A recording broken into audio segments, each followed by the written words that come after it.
check.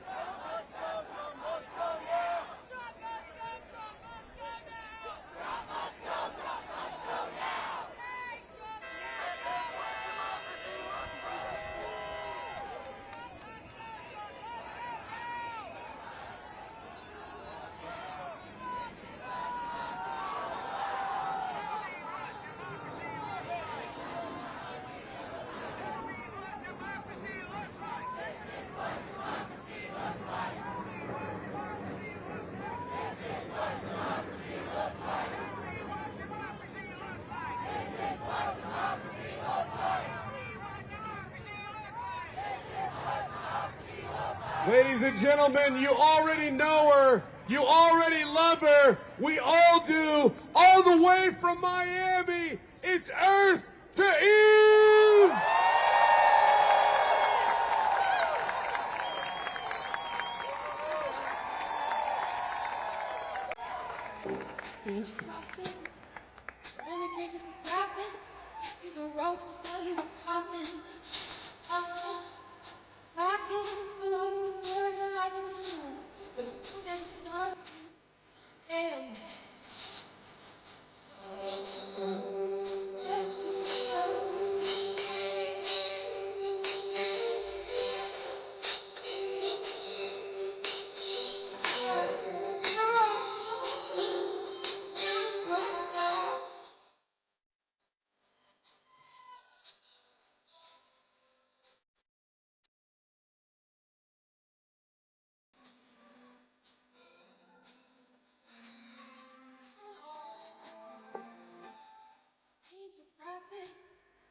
Take a look in his closet.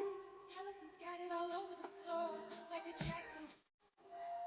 Devil you know is on his payroll, and all of us to this thing.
Ladies and gentlemen, please give a warm round of applause for Bishop Dwayne Royster.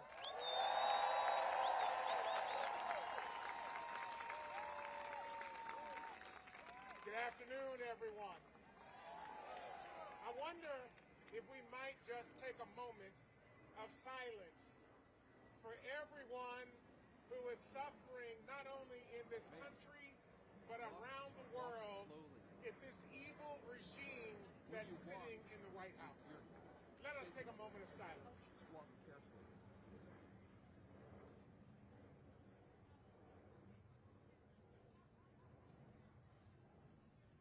Thank you.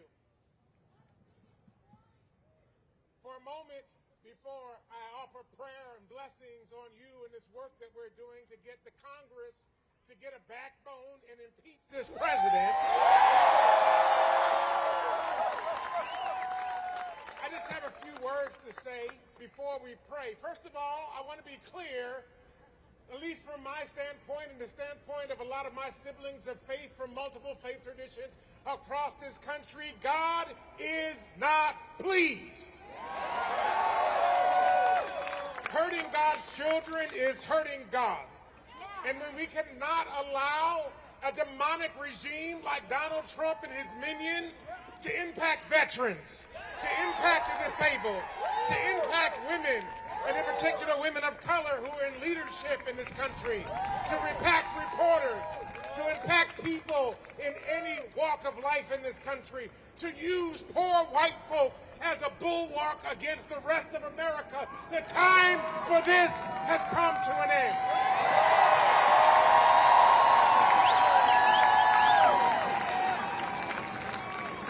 Now our work is to help congressional leaders, both in the Senate and the Congress, to get a backbone, to stop running around acting like they're afraid of the president, and to understand that we, the people, are more powerful than this president will ever be.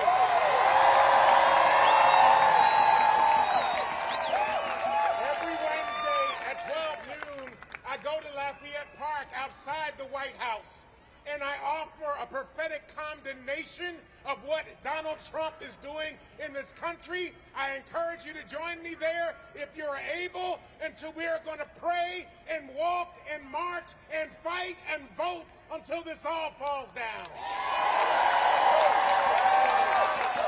So, beloved, let us pray and ask God's blessing in multiple faith traditions, but believe full well that we are not by ourselves in this fight, because indeed God is not pleased. Let's pray.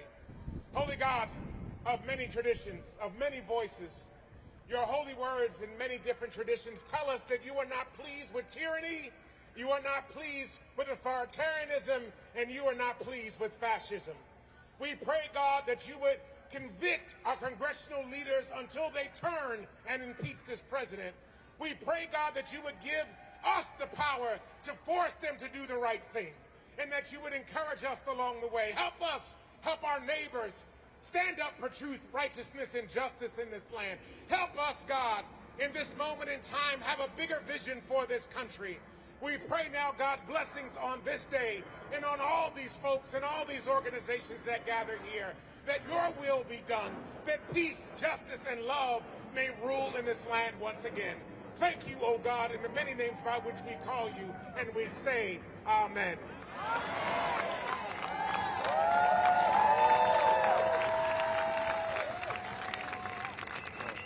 I didn't bump it. How are we the people feeling today? Can we get an amen for Bishop Royster? Amen! I'm Jessica Denson. I'm the founder of the Removal Coalition. It is my great honor and pleasure to have organized this day for you with an extraordinary team of people, of faith leaders, of pastors, of artists, of influencers, of musicians, of true patriotic Americans.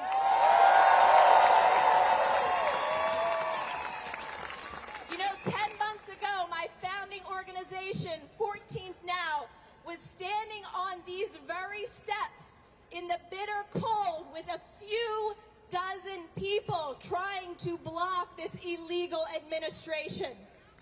And here we are 10 months later, and thousands of people are here at Lincoln Memorial today to demand that this illegal administration come to an end.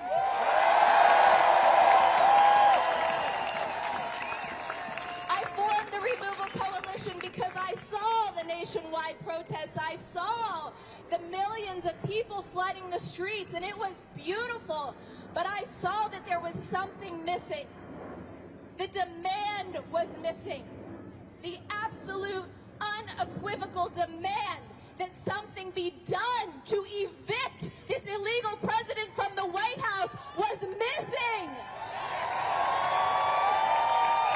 And because Removal Coalition to bring together organizations that said, we are not equivocating.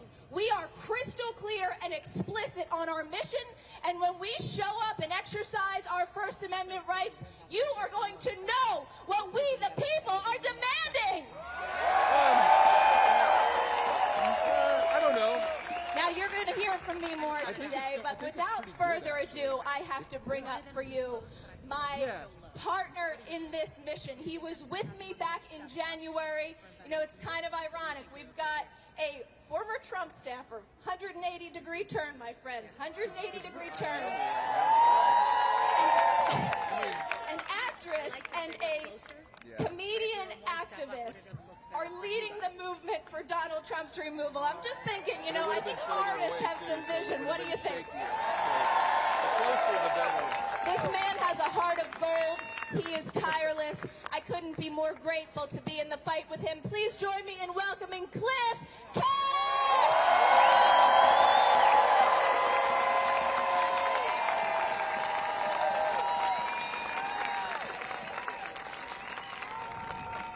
Thank you so much. That's the main thing that I want to say to you is thank you.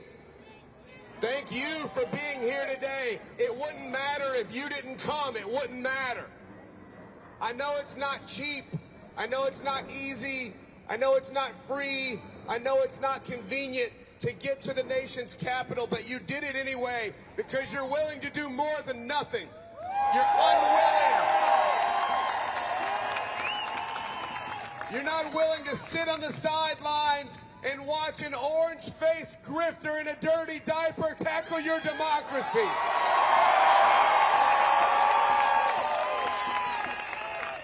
I'm not willing to either. But we could not do this without you, so that's my main message to you is thank you for being here. Continue to fight. Make sure you have a sign in your yard and a post on your page and a scream in your voice. Do not give these people a pass any longer.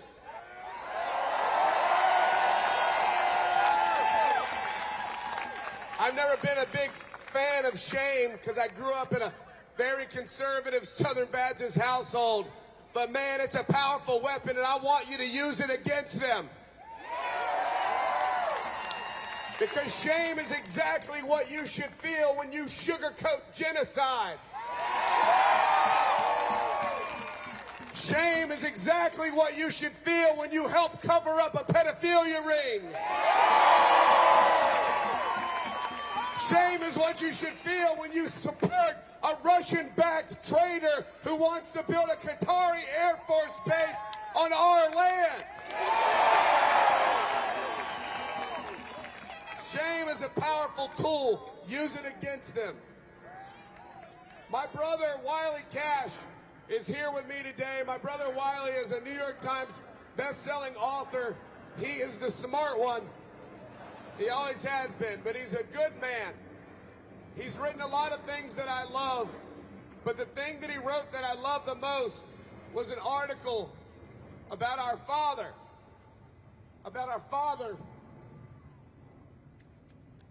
being a good man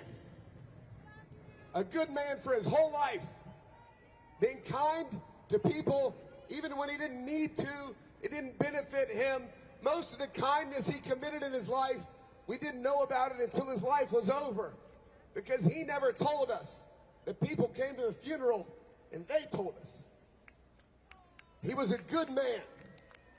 And my brother wrote an article saying, I'm glad that my dad passed away when he did, so I didn't have to watch a good man vote for this piece of trash.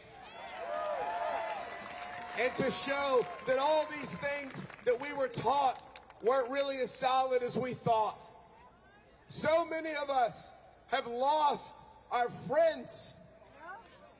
We have lost our family members. I had a woman come up to me at a show recently crying, and she hugged me and she said, I'm the youngest of 9 and I don't talk to any of my siblings anymore. He's not just taking our country from us, he's taking our families from us. He's taking our friends from us. ripping, screaming mothers away from their children because of the color of their skin.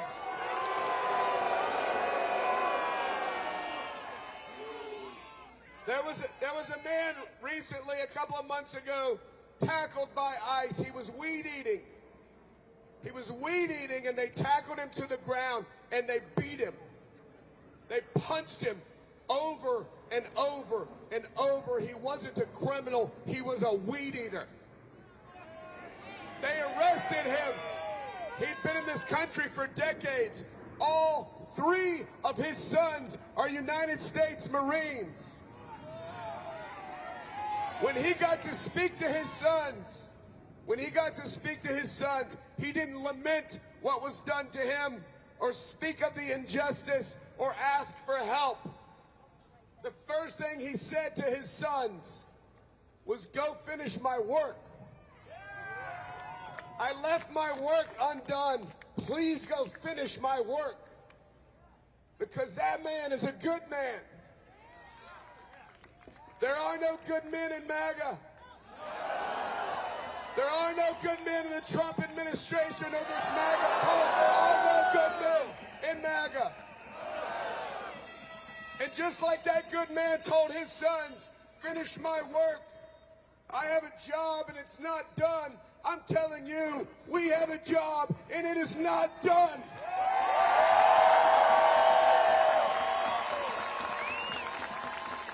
And it is time to finish it.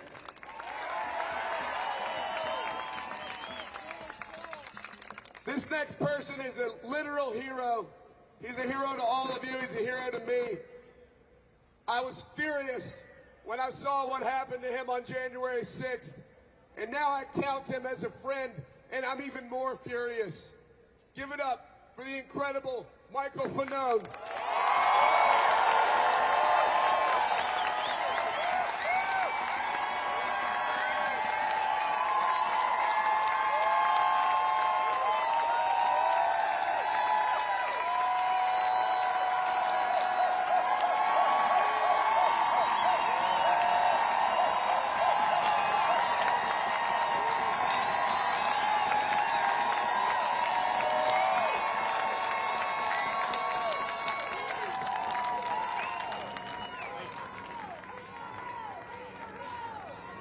I just want to say before I get started that this right here, this is what the fuck it looks like when America shows up. Thousands of people from every corner of this country, all kinds of backgrounds and all kinds of stories. But we all have one message that we brought here. We are done waiting. And I don't know about you guys, but I am done playing by their rules. Like many of you, I served this country. I dedicated 20 years of my life to it. And I've put my life on the line more times than I can remember. And I've seen what happens when people get pushed too far. I've been pushed too far. I've seen what happens when leaders forget who they work for. And I'm telling you, what we're living through right now is not normal. And it is not acceptable. This is not America at its best. We've got ICE and CBP tearing families apart in the middle of the night. We've got parents who are afraid to send their kids to school. We have innocent and vulnerable communities targeted because they can't stand up for themselves. But we're here today to stand up for them. These people, the American people, our brothers and sisters, are being terrorized today. And politicians, they keep acting like they've got all the time in the world. But the people don't.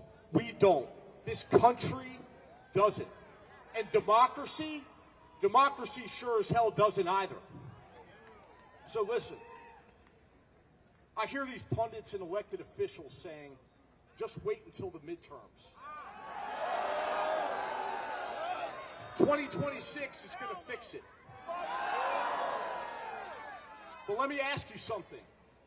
Do the families being hunted by ICE and CBP, do they have a year to wait?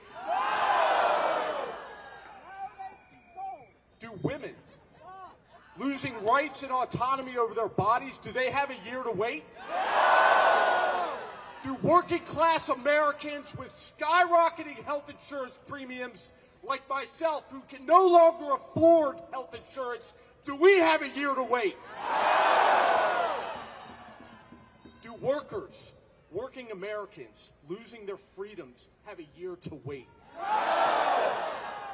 And let me be very clear. Democracy does not run on, we'll fix it next year.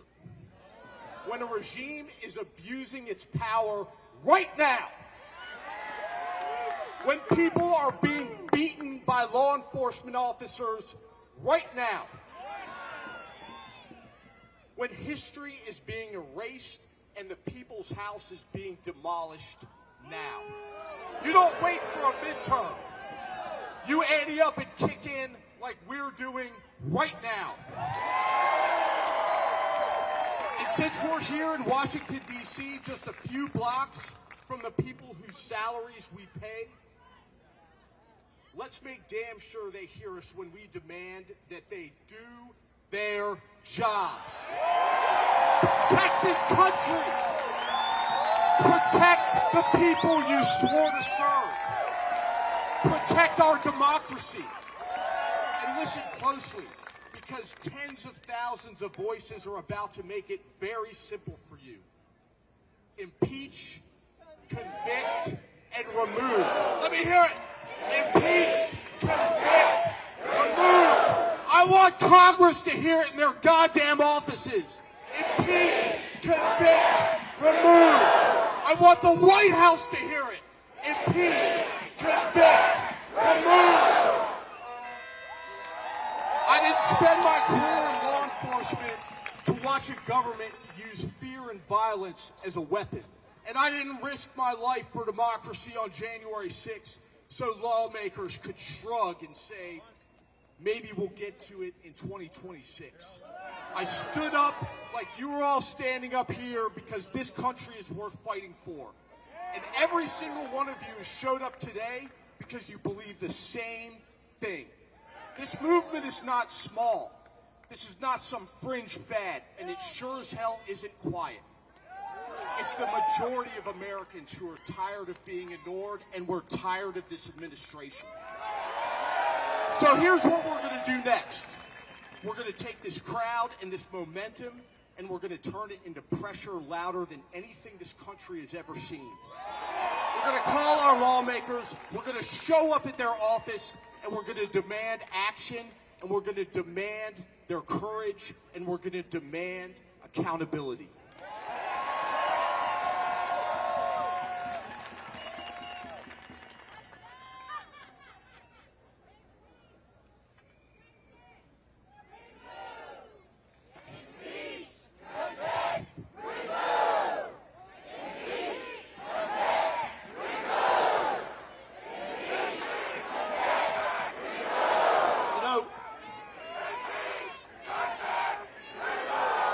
When so many people stand together like we are today and speak with the same voice, government listens. And if they don't, we're going to make them listen. They are not going to ignore us. And let me tell you something. What you represent isn't fear. It isn't hate. It isn't chaos. It's patriotism and it's democracy. It's the American people taking back what is rightfully ours. So I want you to look around right now.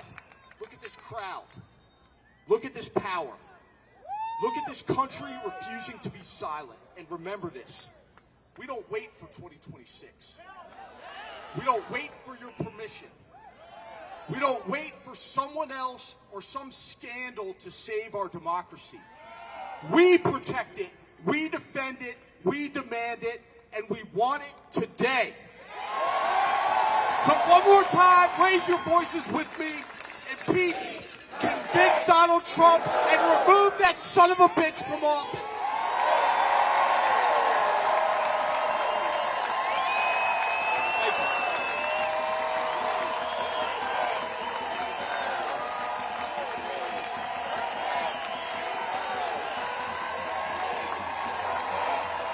Let him hear it.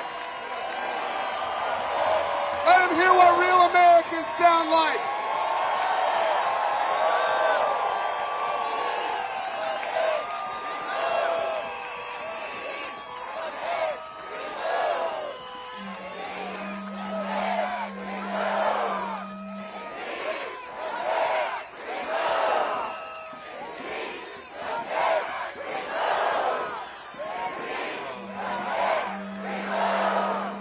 Let me hear it!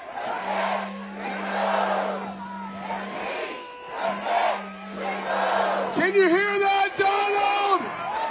We don't want you here! Flee to Russia!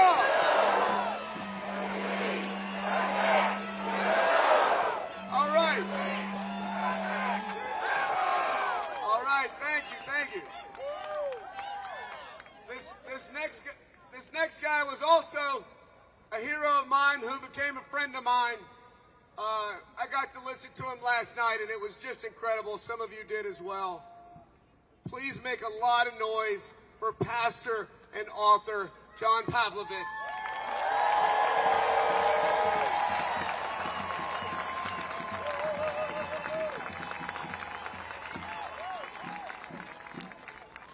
Good afternoon, America. I come to you from Raleigh, North Carolina, with a message. I am so grateful to be here today, but I need to tell you that I am not well. I am sick today, friends. I'm sick to my stomach of constitutional crises, of human rights atrocities, and acts of treason. I'm sick of my Latino and immigrant neighbors being indiscriminately and violently assaulted by masked thugs. I'm sick of food being taken out of the mouths of hungry children. I'm sick of people having to choose between paying their mortgage or their medical bills. I'm sick of my LGBTQ neighbors being persecuted for simply existing.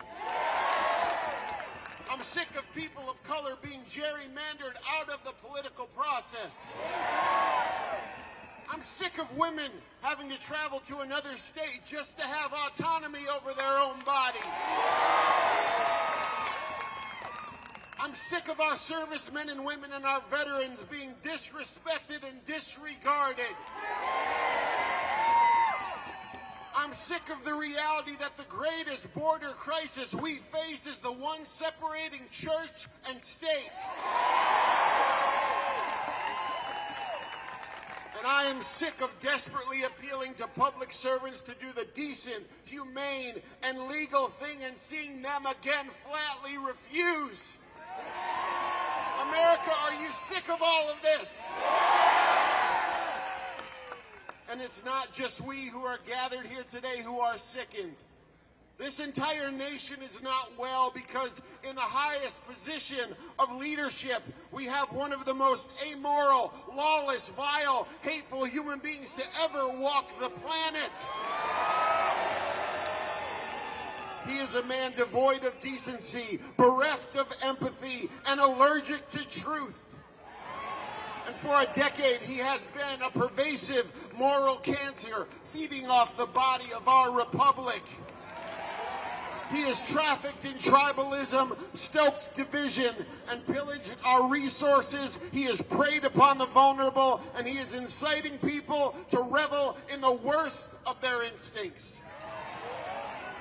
Now, I don't know a lot about medicine, but what I do know is that when a body is afflicted with cancer, you do everything you can to remove it. You don't simply let it destroy everything around you without resistance. You don't allow the malignancy to metastasize unimpeded. You don't give it carte blanche for 2 years to ravage whatever is in its path and hope for the best. Friends, for the sake of preserving life, you move heaven and earth to get the cancer out.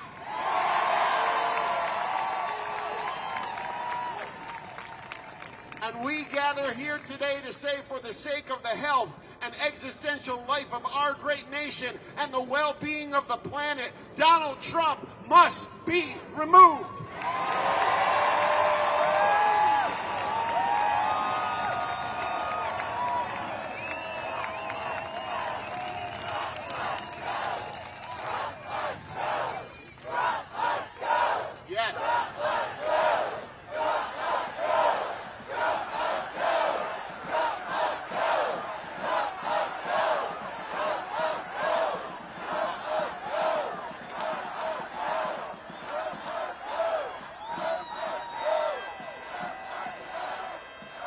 Now listen, friends, listen. Just so right-wing media doesn't twist this, let me say that unlike the president's supporters who gathered here on January 6th and so many times since then, we assemble here as a nonviolent people in a nonviolent movement.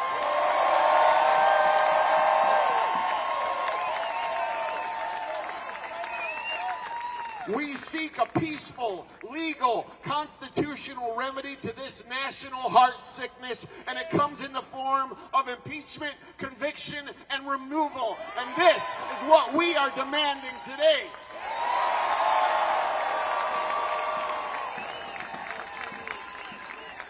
Peaceful, legal, constitutional. This is how we must get this cancerous president out. And to my conservative friends, this is your fight too. We are tethered together in one interdependent community. Our destinies are intertwined because we are all closer to being beggars than billionaires. And so you need to understand that we aren't just in this for ourselves, we are here for you, which is why we oppose him, because you are not immune to the destruction he is sowing or the damage he is doing any more than we are. Your elemental freedoms and liberties are being taken away as well. You too are losing access to education and security and opportunity. Your children and grandchildren are also facing a future that is less safe, less compassionate, and less free. The sovereignty of our nation is in the balance in these moments, and with every day of inaction, the cancer takes more of what we might never get back. As long as this president is allowed to remain, our nation will never be well. And we could so easily be well. It could all be so very simple. Impeachment, prosecution, removal. And then once he is gone, we could come to the table in meaningful conversations on the challenges we face. We could find our commonalities, navigate compromise, and once again lean on the systems our Constitution put in place in order to work for the common good. And friends, this is why we stand on this holy ground today, to bring the healing that can only come once this historic malignancy of this president is removed. So for our Latino and immigrant neighbors, we need to get the cancer out. For survivors of sexual assault, we need to get the cancer out. For our beloved queer neighbors, we need to get the cancer out. For people living in food scarcity and at the edge of poverty, we need to get the cancer out. For Christians, Muslims, Jews, Buddhists, Sikhs, Hindus, agnostics, and atheists, we need to get the cancer out. For the vulnerable, the oppressed, the marginalized, the sick, and the hungry, we need to get the cancer out. For Democrats, Republicans, and independents, we need to get the cancer out. For conservatives, moderates, and liberals, we need to get the cancer out. And for the America that still could be, we need to get the cancer out. So let's make sure that love has the last, loudest word, friends. We must impeach, convict, and remove Donald Trump, and then we can get well. We will get well, America. We will all be well.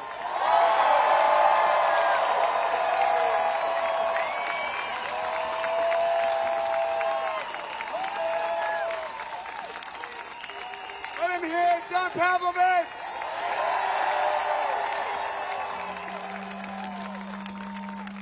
I know I keep saying that all these people are heroes, and I hate to be redundant, but all these people are heroes. This next hero has been bringing articles of impeachment against this traitor who's illegally squatting in our White House.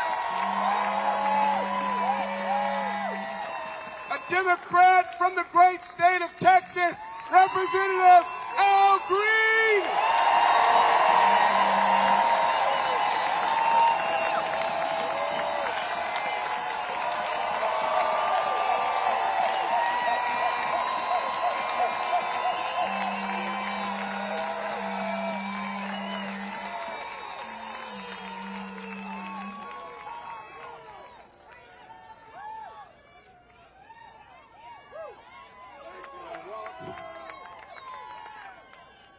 I want my record to show that when the resistance needed my voice, I was there.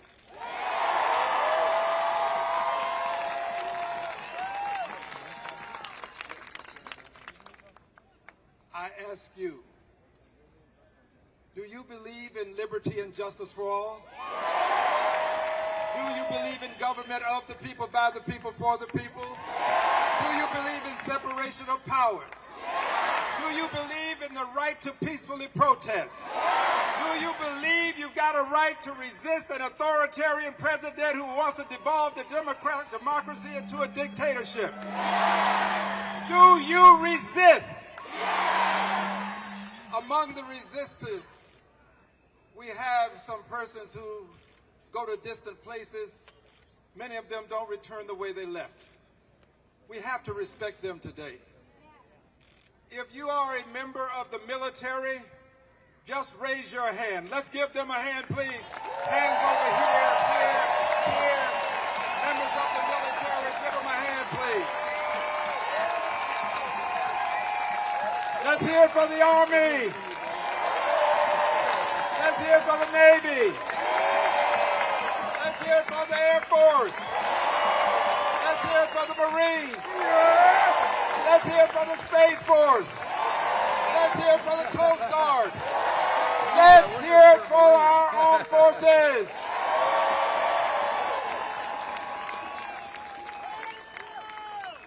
We have one additional person that I have to thank, and then I'll give you a very brief message. I have a plane to catch. I don't see her, but Jessica Denson is the person that I wanted to thank. She is responsible for my being here, and she's responsible for a good many of your being in attendance as well. So would you give Jessica a hand for me, please?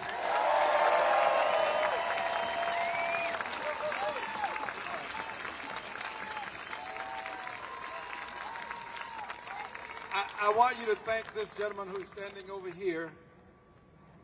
He is here because of the threats I receive. As late as last night, we received a threat. Give our police officers who are here today a hand, please.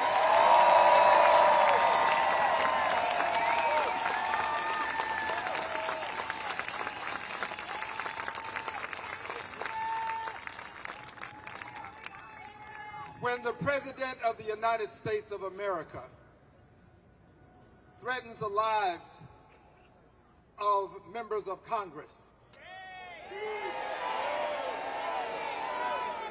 when the President uses terms in his tweets, his communications by way of social media, when he does this, he places the lives of people at risk. When the President uses another person's words indicating that persons should be hanged. He puts the lives of people at risk. The lives of people who were engaging in lawful free speech. People who were but only indicating that the military is required to carry out lawful orders, and they are not to obey orders that are not lawful. So he puts lives at risk. He put those 6 people who said to the military, you don't have to obey unlawful orders at risk. And in so doing, I want you to know this. I don't take it lightly. It's something that goes beyond those 6, however. Now, I want you to listen carefully to what I'm about to say. He has called those 6 people traitors, but he also called someone else a traitor. Listen now. He called Congresswoman Marjorie Taylor Greene a traitor. Now listen. She and I don't agree on most things. But here is something that's important. Her life is just as important as any other member of Congress's life. We cannot allow ourselves to be separated by party lines when it comes to the issues of life and death. We are going to demand respect for every member of Congress. That includes Marjorie Taylor Greene. Someone would say, well, is she going to vote for impeachment? It's not about whether she will vote for impeachment. It's about whether her life has value and meaning, and we are going to stand up and protect all members of Congress, whether they vote for impeachment or not.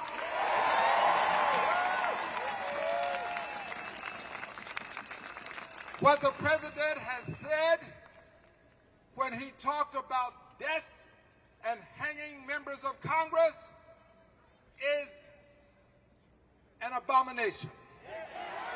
It is reprehensible. It is despicable. And it is impeachable. It is impeachable. And I want you to know that as your member of Congress, before we take the break for Christmas, I give you my assurance that there will be articles of impeachment filed against this president.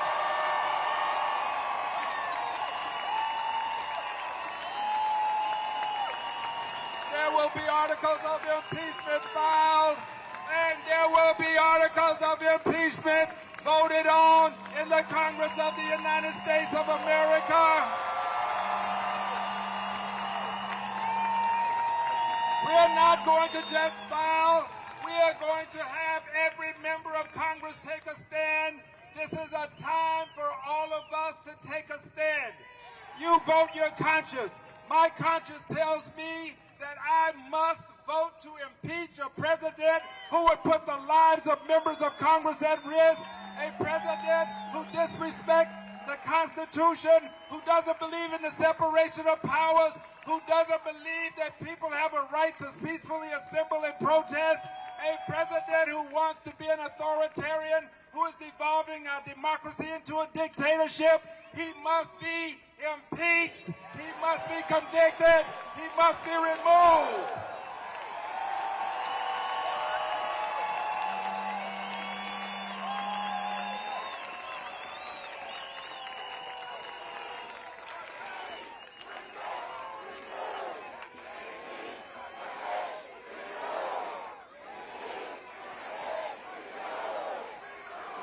One final word. I agree with every person who said, we cannot wait. We cannot wait. We cannot wait. We can wait until it's too late. We can wait until the constitutional rights that we have now have been degraded to the extent that they are meaningless. This is the time. We are the people. He is the president who should be impeached. This is our watch. We cannot wait until some other time hoping that things will get better in the meantime. No, things are not getting better. Things are getting worse. We must convict. We must impeach. We must have him removed, and we want him removed to make him an example for any future authoritarian who believes that he can take control of the government of the United States of America.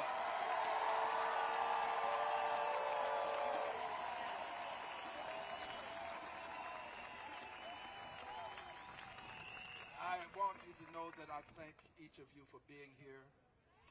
My heart is with you. And I assure you that your being here has made a difference. You are the resistance. You are the resistance. We are the resistance. We are the we in we the people. God bless you. Thank you. I love you. Thank you, thank you, thank you.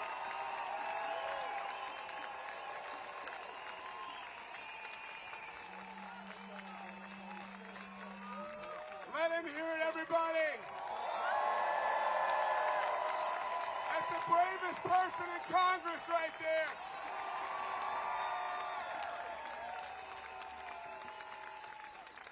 That's the bravest person in Congress right there.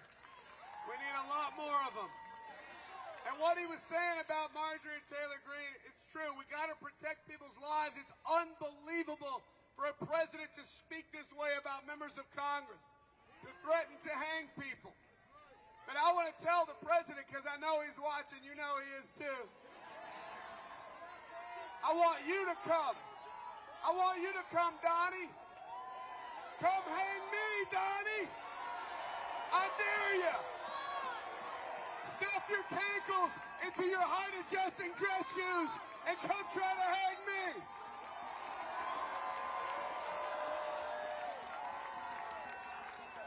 We need the mic. We got a performance coming up from Earth to Eve. We got to get the mic for her. She's gonna do one of her newer songs that is profound and powerful. I've been listening to it a lot lately. I liked her music already, but when we were able to get her on this event, I started listening to it even more, and I've become such a fan that I'm kind of embarrassed about. I think I'm a fangirl, is that what they call it?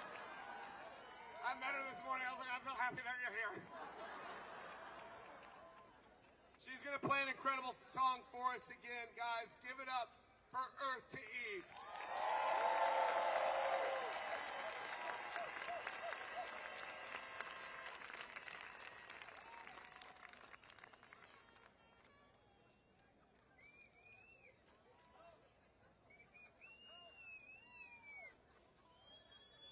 Can you hear that? Okay. All right, this song is called Have You Heard the News Today? I don't know about you. Well, I do know about you because you're all here. But every time I open my phone and I see the atrocities happening here, happening abroad with our tax dollars, I get fucking pissed and I get really sad. And this song is called Have You Heard the News Today? It's about that. Have you heard the news today? The bombs are dropped, the swamp is drained, America is finally getting saved. 11 million off of Medicaid. Temperatures rise like interest rates. Built Auschwitz in the Everglades and sold merch at the front gate. They're starving, sick, and sleep deprived, but they don't look like you or I. Guess empathy don't cross state lines in the great US of A. The flag's got no more blue, white. They sold the stars, we all wear stripes. No need to read between the lines when there's blood spilled on the page. Never again means not today. You gave the man your eyes so you could sleep at night, but you still hear their cries. You can't outrun this shame. This land was yours and mine till they bled it dry. History won't be kind to those who turn the other way. Ooh, ooh, ooh. Can you hear them crying? Ooh, ooh, ooh, ooh. still hear them crying, and I can feel your silence.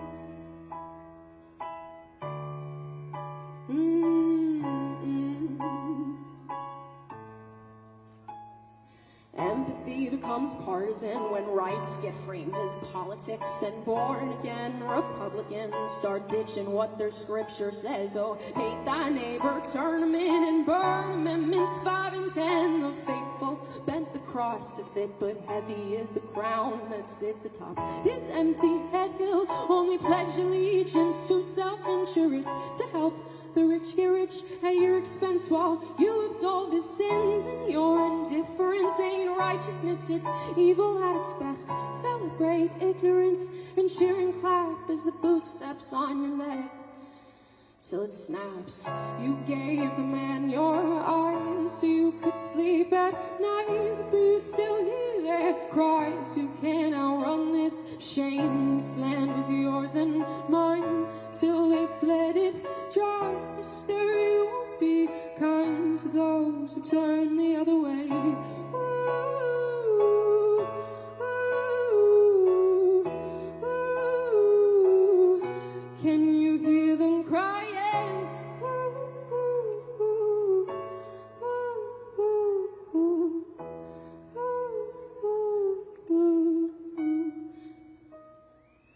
And will you still be silent? And that's it. Thank you all. Thank you everyone for being here. Impeach, convict, remove. Thank you.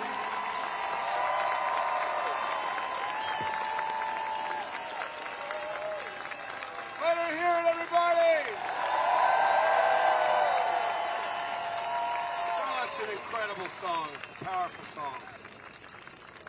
Again, I know I sound like a broken record, but we happened to just book all heroes today. That was kind of the vibe. You guys are heroes too, by the way, for being here. You paid for this. You guys, we funded this. We had $0 1 month ago for this effort. You funded it. $500 or $5. You made today happen. So thank you so much. Our next speaker is a 25-year veteran, a Green Beret, and a whistleblower. Please make some noise for Lieutenant Colonel Anthony Aguilar.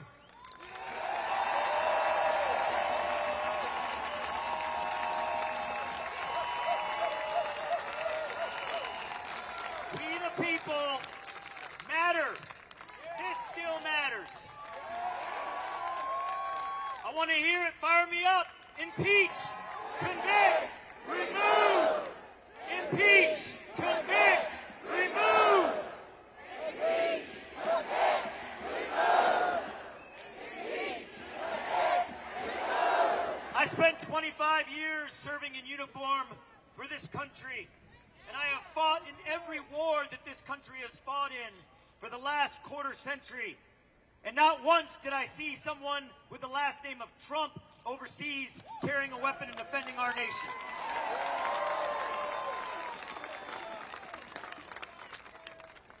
When I hung up my uniform, I did not hang up my oath.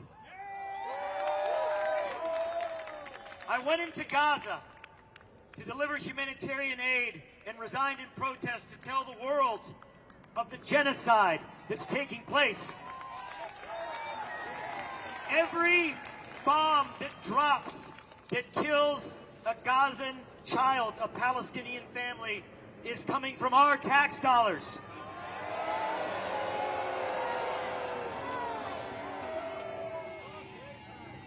Our president doesn't stand for us. He stands for bombs, ballrooms, and bullshit.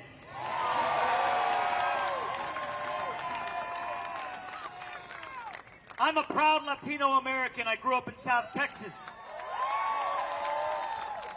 And I have sworn upon the altar of freedom eternal hostility against every form of tyranny, foreign and domestic. 62 years ago, Martin Luther King stood on these steps behind us, and he talked about the three evils: poverty, racism, and militarism. This president has proven that that is true. And he has added to that list with violence and pedophilia. We cannot tolerate this tyrant in office. And it is not too late, but time is coming where this tyrant will become a dictator. And there is only one power that can stop him, and it is not in Congress, and it is not in the Supreme Court, and it is not in the executive branch.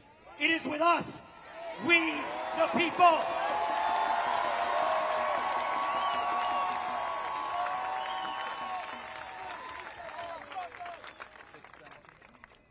Donald Trump, when he looks under the cushions, he can find money for war, but he can't feed the poor. $38.3 trillion in debt, our nation, and it accounts for 1/3 of the entire global debt, and yet we want to start more wars. Not wars for us, not wars for our safety, not wars for our freedom, but for wars of conquest to line the pockets of Trump and his cronies. The average American, every one of us, every day, you work your ass off to put food on the table, and 28 cents of that dollar goes to taxes. Not for us. It doesn't come back to us. It goes to renovate a ballroom.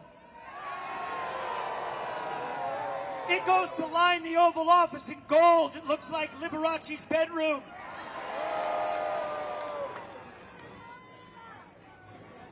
Over the last 24 years, and over this administration, the U.S. Congress has not passed a budget. That is their job. And when someone doesn't do their job, what do? We fire them. Impeach, convict, remove. Impeach, convict, remove. We must do it. To prevent the abuse of power, things must be ordered that power checks power. That is what our nation was founded on. And our founding fathers told us one thing when they signed this document: don't trust the government. Donald Trump and his administration have shown us more than ever that we cannot tolerate kings. We cannot tolerate tyrants. We cannot tolerate princes. We cannot tolerate dictators. And the time is now. And tomorrow is too late. Say it again with me. We must impeach. We must convict. And we must remove. Impeach, convict, remove. Impeach, convict, remove. Thank you, and God bless America.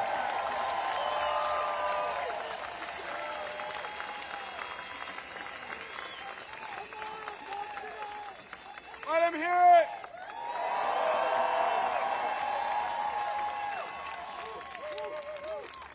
This next speaker is a huge part of the reason that we're all here. She has really dialed in the nuts and bolts of this event and many more. She's been fighting against this fascist clown tirelessly. I know because I've been fighting beside her, and I'm exhausted, and I think she sleeps less than I do. But she still manages to look incredible every day, and she's just an incredible leader, doing incredible work. I know you already know who I'm talking about. Please give a warm round of applause for Jessica Denson.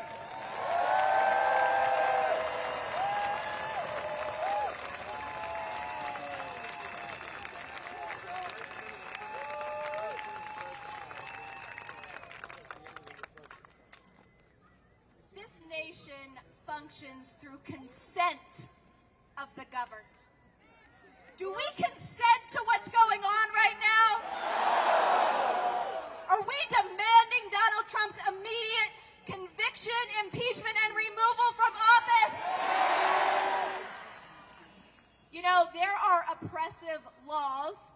what our founding was designed, divinely inspired to do away with. And then there is oppressive thinking. There is mental slavery. There is hypnosis. And I'm telling you, what is going on right now is an attempt to keep the American people in a state of hypnosis, in a state of not being aware of their human and divine rights. They have counted on us being trapped in this hypnotic state where we forget our power, where we forget who we are. But the American people have not forgotten who we are. We are in charge of this nation, and we will decide its future.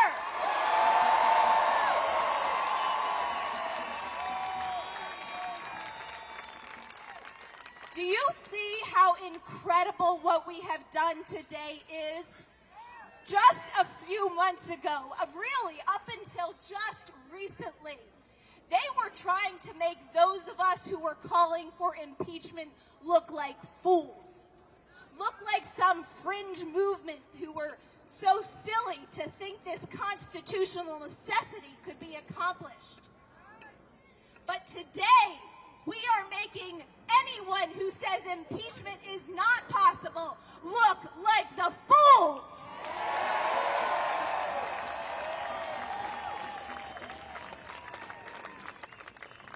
What we are doing today is about putting the pressure where it belongs.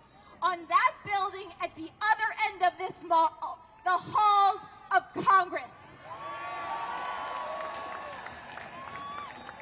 There are so many diagnoses out there for the daily abominations of this illegal administration. So many diagnoses about how they are violating the Constitution, how they are disappearing our neighbors to concentration camps, how they are arresting American citizens, how they are conducting extrajudicial killings on the Caribbean seas, how they are trying to militarize our streets and literally conducting treason, enacting treason by trying to hit our military against us. And yet they will not give us the remedy. Well, here the hell is the remedy.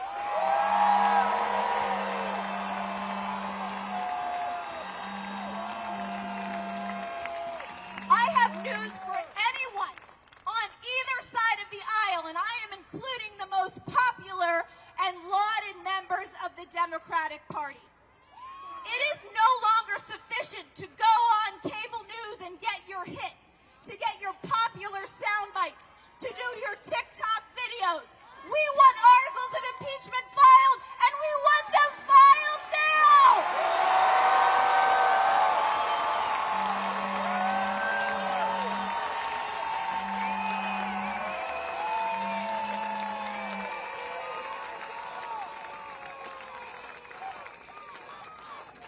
It is not sufficient to have one lone member of Congress filing articles of impeachment. Representative Al Green promised to us 2 days ago at the beginning of Remove the Regime that he would do this before Christmas.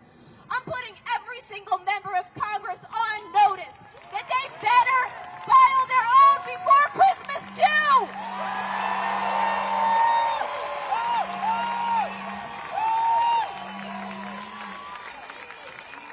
It is not just Donald Trump and J.D. Vance and Stephen Miller and Kristi Noem and Pete Hegseth and this entire corrupt Supreme Court that we have that is complicit in the destruction of American democracy. It is those who are not doing something about them that are also complicit.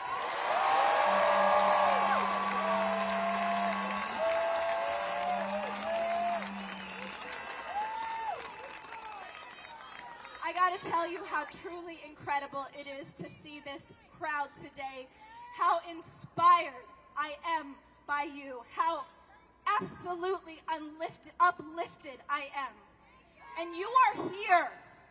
You are here because of a vision, because of an idea, because you were not willing to stand down. You knew that you had to stand up and do something about what is happening.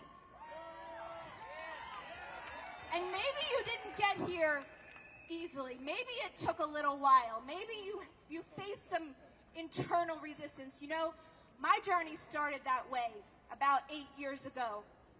I was a woman who had gone through a traumatic experience on a campaign that a lot of people knew was a horror show, but I was brainwashed by right-wing propaganda. And I wanted to walk away from this experience. I wanted to pretend like it never happened. I wanted to move on with my life. And I tried. And then I had a real existential crisis where I realized I could not move on with my life without taking action for what had happened.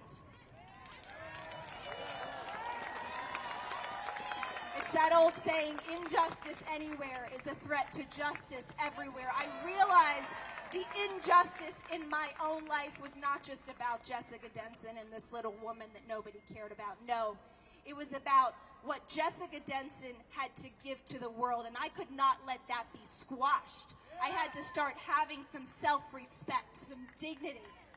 And you are all here today because you have self-respect. You have dignity. You love yourselves and you love this country.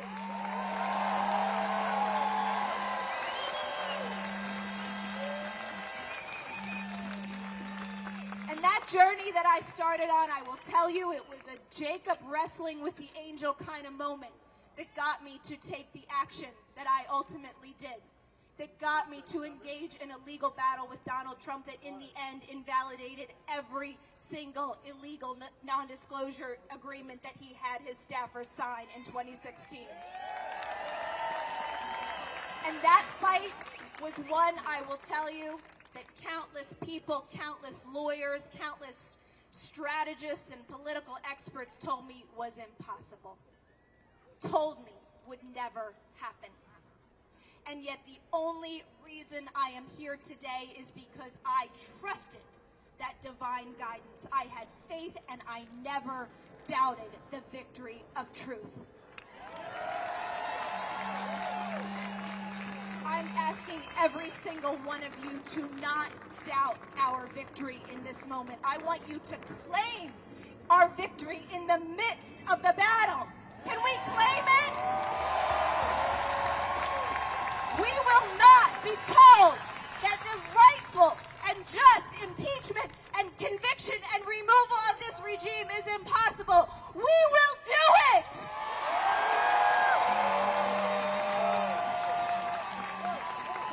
Thank you all so much for being here today. I love you so much. God bless you, and God bless this beautiful country of ours.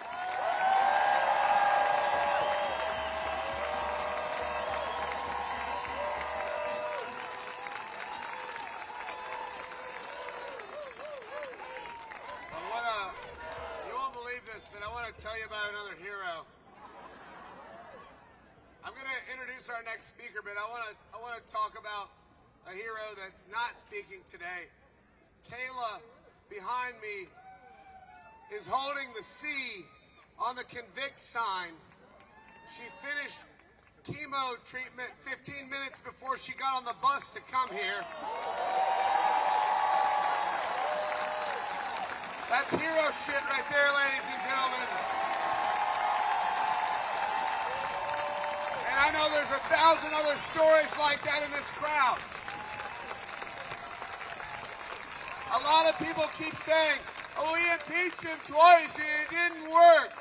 And I remind them of the old saying that we all say in this country, if at first you don't succeed, give up. Remember that?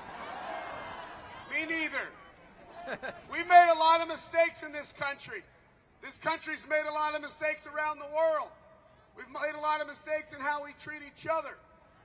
But this country does not give up. This is not a country of losers. It's a country of fighters. And we aren't going to go back to normal. We're not going to go back to what was. We're going to build something better than we've ever had. We're going to be what this country has always espoused to be. This next hero, I'm a big fan of as well. He's a January 6th Capitol Police officer. He's one of the nicest guys I've ever met in my life, but don't cross him. I listen to him every week on the Cleanup on Aisle 45 podcast, where I'm a patron, and you should be too, because none of this work is free. We're all doing it because we feel like we have to, but we still got to buy those expensive eggs that everybody talks about. Give it up for the incredible Harry Dunn.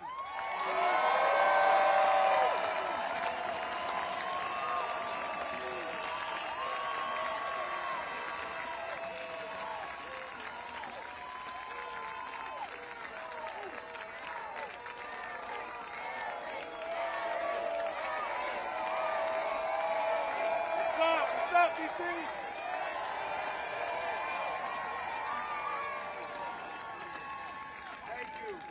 Thank you all for being here.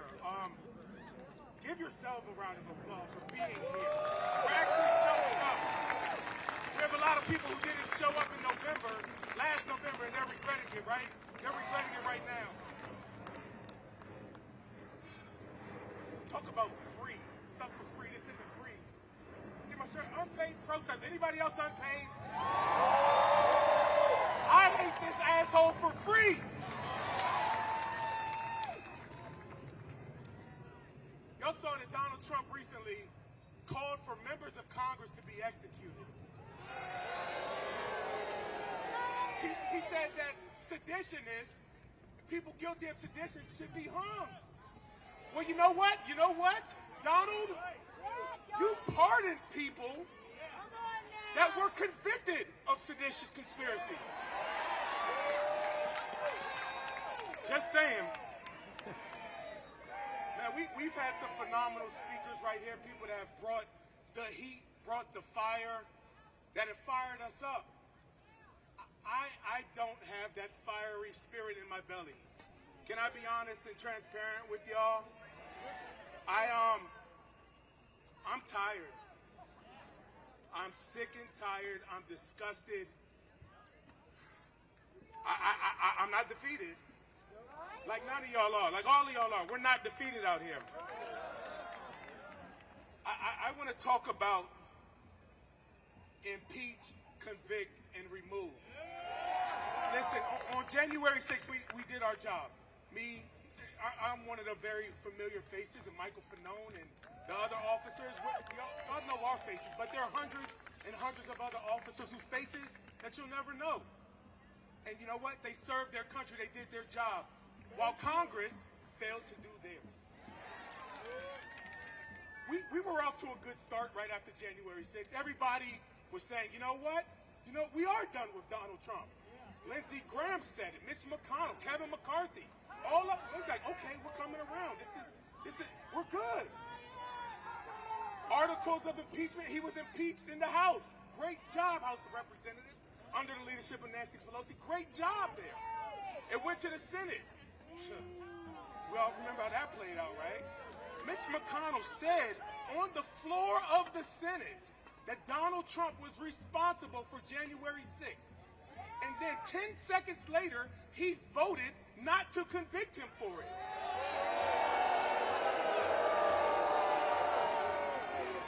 So I'm going to talk about these institutions and how these institutions have failed us. Well, failed me. This shit's personal, y'all. They failed me. I like that good trouble sign, all right? All of y'all getting good trouble out there, right? Shout out to John Lewis. These institutions are only as strong as the people that are in them, that make them up. And who sends those people there? It's us. We need to do a better job. This is a call to action on us. We need to do a better job. We need to be louder, and we need to tell them that they work for us. And if they're not doing the job, get the hell out of there. Now let's go back to these institutions, the institutions that failed us. Congress didn't do their job. All right.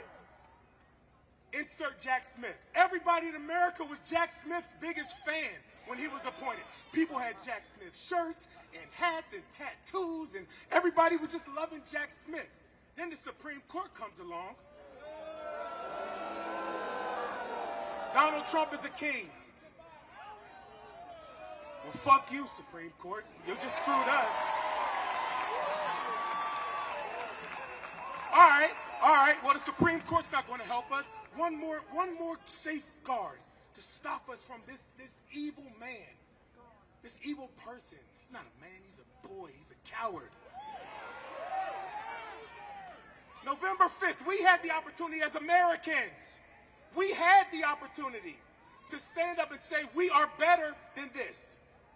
We don't accept rapists. We don't accept felons. We had an opportunity to do that. And what did we do?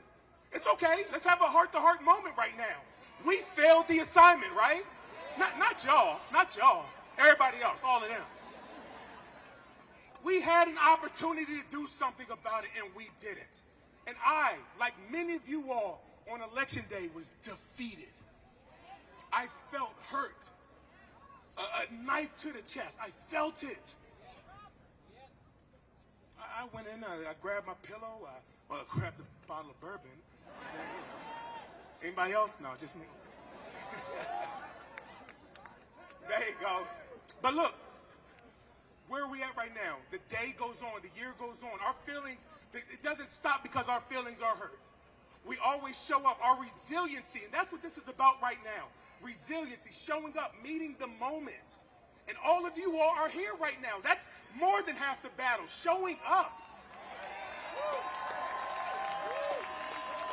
Listen, I'm not one to, I saw somebody said they can't gaslight all of us over there. I'm not one to gaslight people. I don't know how this is going to play out. But I do know one thing. If we do nothing, if we sit on our hands and hope that those people, those incompetent people get it together, we don't stand much of a chance. But if we continue to show up and refuse to go away quietly, we're not going to do it. We are going to always show up. We're going to meet this moment. And we are going to impeach.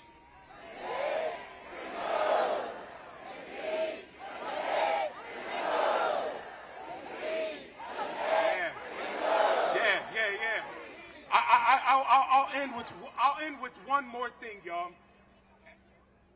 A lot of people want to give up. I get it. I have been exhausted. You're right. We're not right. But a lot of people want to. We feel it. I mean, let's be honest with each other. I am sick of protesting every fucking weekend. I'm sick of, but it's necessary. And we need people to stand up and meet the moment when it's necessary. A lot of people that want to quit, I'll tell you this. You all can quit when you see me or my buddy Michael Fanone quit. Spoiler alert, it's not fucking happening. So thank you all. God bless America. God bless you all.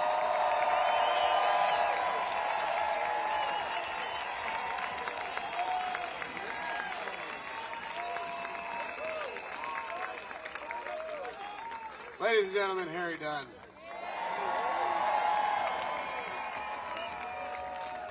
I want to say a couple of words while the band is getting ready. A lot of talk about Marjorie Taylor Greene. I'm sure she loves us talking about her. That's why she is the way she is. I want to be clear. I do think that she is an absolute imbecile and trash clown. I don't want to get the signal mixed up. But she is a clever enough political player to know which way the wind blows. And she knows that this ship is sinking. The group at Flair goes into Congress every Monday. I go with them as often as I can. You can go with them whenever you want. Every Monday we go into the halls of Congress and we say to their faces, this is what I said when we went on Thursday. I said, We're asking the Republican Party to stop committing political suicide to save a dying pedophile with cankles. You are hitching your wagon to the least popular president in the history of the United States of America. If you think that's a winning strategy, I would love to have a word with your chief strategist. These people will come over. They will defect. We see that with the Epstein files. But the only way they defect is if every single Democrat supports impeachment, then they defect, then they come over, then their spines grow. Because they aren't actually leaders. That's not actually what they are. That's just a word. They don't possess those qualities. They're not leaders, they're followers. And they follow you. They follow the people. They follow whatever they think will help them keep their job so they can quadruple their net worth from Congress. It's a cart and horse situation. They're not the horse. You are. We show them which way to go. We pull. It's our job to pull. And that's what we have to do. We have to continue to show up in this city. We have to continue to flood the halls of Congress. And we demand of them, you impeach him or you lose your job. You remove him or we'll remove him. You guys might have heard there's a band here today. You might have heard of them before. They're called the Dropkick Murphys!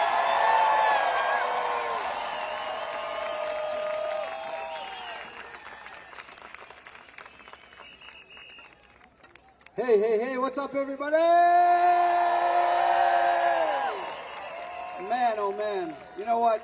I wish we were all here under better circumstances, but earlier in the year we had the opportunity to play at a veterans rally down on the other end of the mall, and here we are at the Lincoln Memorial, man, and all these great people here. Great patriotic Americans, that's what it's all about. So thank you guys all for showing up. And a big round of applause for all the people who worked so hard in putting all this together.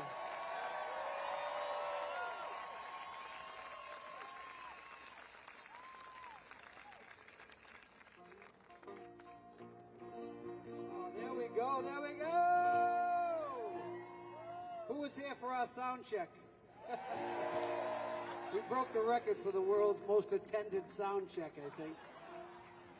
Anyway, you know, one of the reasons that we show up and do these things is obviously we all have to inspire the people closest around us. If each person can get 2, 5, 10 of their friends that get out and protest and take part in this civil disobedience, then we're going places. But what we're trying to do is inspire other bands and other musicians to pick up the mic, you know?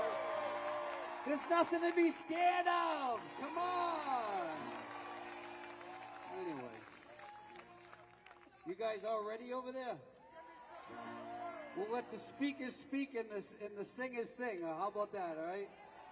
Well, this one's about. It's off our latest album, and it's about the very times we live in now and how they're so similar to how it's gone on throughout the years. Wealth and power trying to divide and keep down working people. So.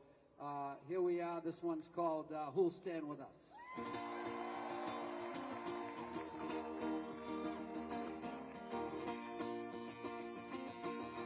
Let's go!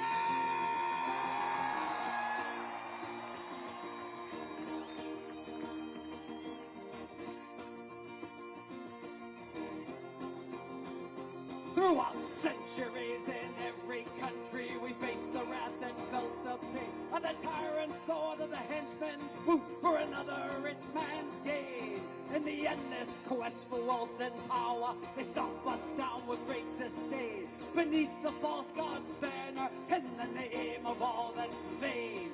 Through crime and crusade, our labor it's been stolen. We've been robbed of our freedom. We've been held out and beholden to the bosses and the bankers who never gave their share of any blood, of any sweat, of any tears. All stand with us. Don't tell us everything is fine. All stand with us. Because this treatment is a crime. The working people fuel the engine. While you yank the chain, we fight the wars and build the buildings for someone else's gain. So tell me, ho, well, stand with us.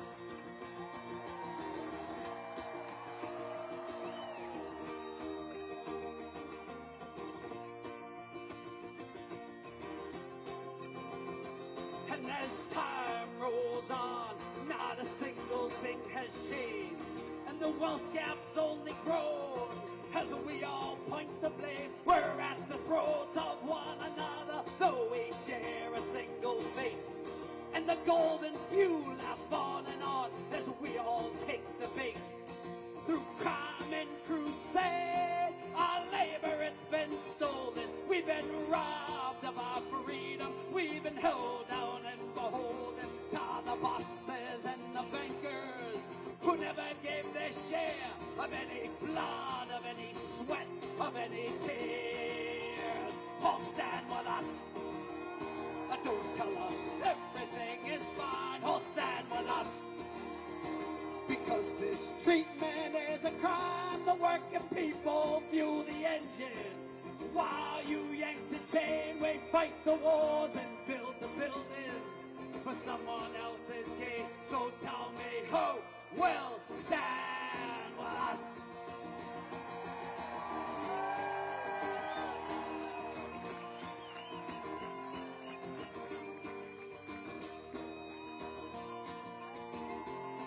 Through crime and crusade, our labor, it's been stolen. We've been robbed of our freedom. We've been held down and beholden.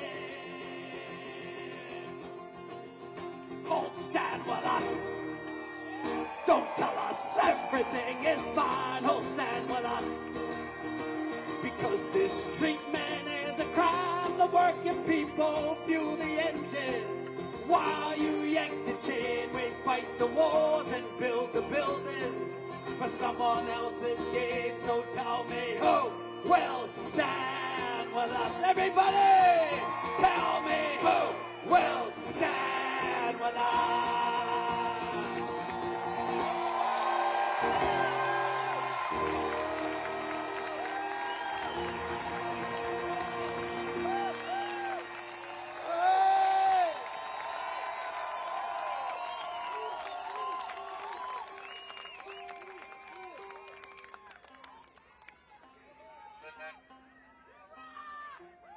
One of the reasons we were so, we took part in the first No Kings rally. We were in Europe during the second one. We played in Boston, and one of the reasons that we were so interested in this one, because it was taking the stakes up a little bit, asking for removal and impeachment, and we want to be part of that.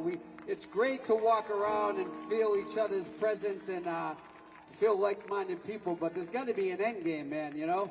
The end game is to freaking get back to normal here in America. So, in addition to the 30 years we've been doing this and singing about, workers' rights and human rights and all the things that we've done since the start, we've also had the great privilege of getting to know the Woody Guthrie family and being given the permission to go into his archives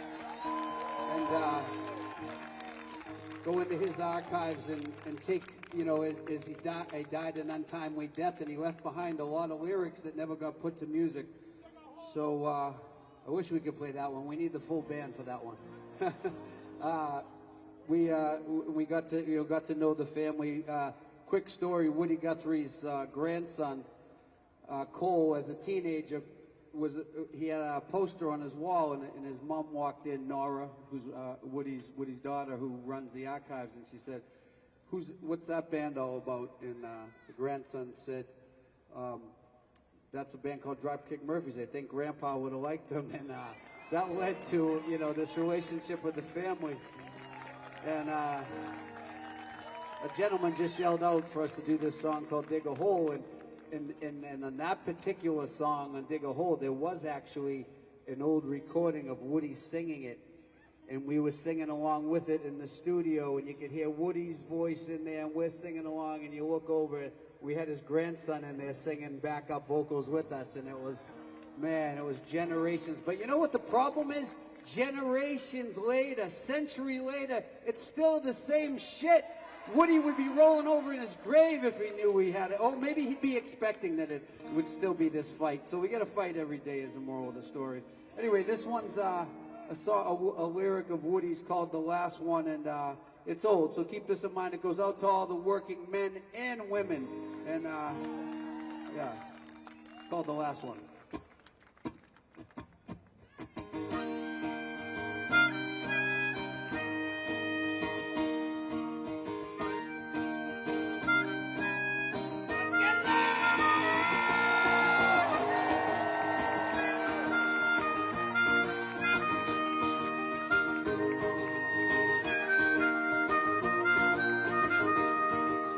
How can you call a man when you treat him like a dog? And how can you call a man when you kill him like a hog?